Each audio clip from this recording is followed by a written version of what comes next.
My neighbor used police connections to harass me. Here's how I fought back. This wasn't just neighbor drama. This wasn't petty complaints. This was 4 years of systematic harassment, using the police as personal weapons. And by the time it was over, someone would go to prison, just not who you'd expect. The first incident. It began on an ordinary Thursday evening in spring. I was making dinner when the doorbell rang.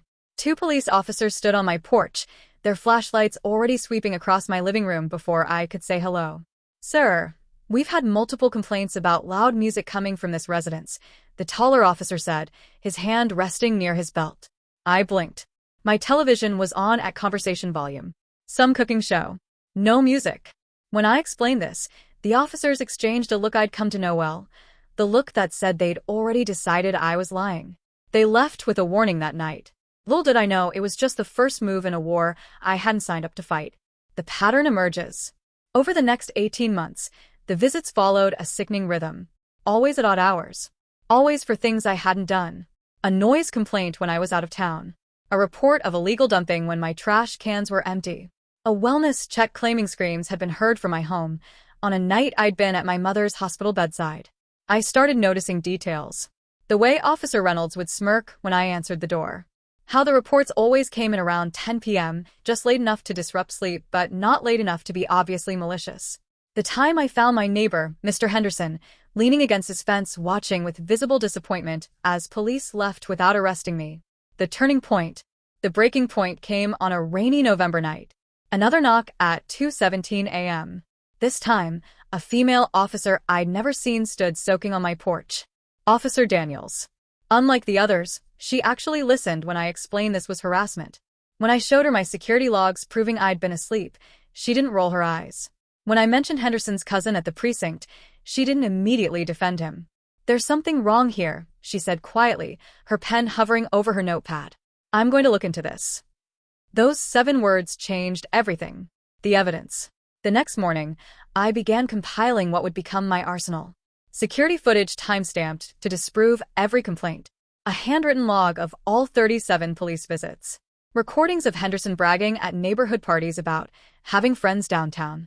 Even the torn remains of a note someone had slipped under my door. "You should move." Officer Daniels returned 2 weeks later with shocking news.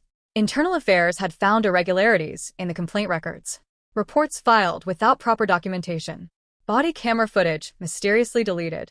And most damning, a pattern showing Henderson's complaints were being fast-tracked by a specific sergeant.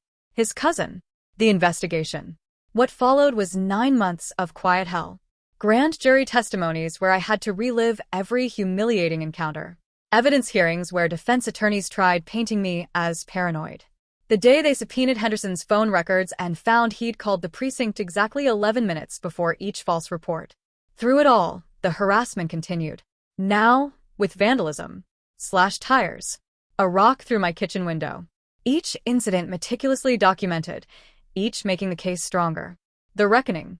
August 15th, 2023. 6:42 a.m. I was drinking coffee when the unmarked cars rolled down our street. Through my blinds, I watched as Henderson answered his door in boxers, his smirk vanishing when the detectives flashed their badges. The arrest was almost anticlimactic. No struggle. No dramatic speech.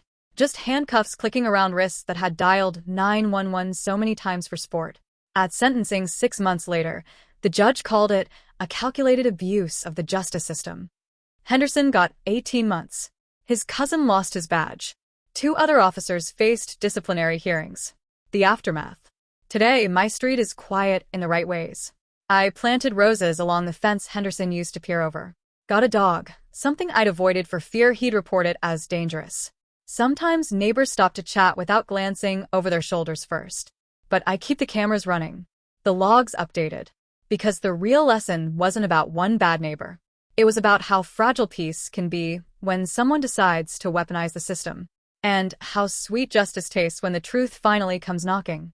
A police cruiser driving slowly away from the neighborhood, fading into the distance as sunrise colors the sky.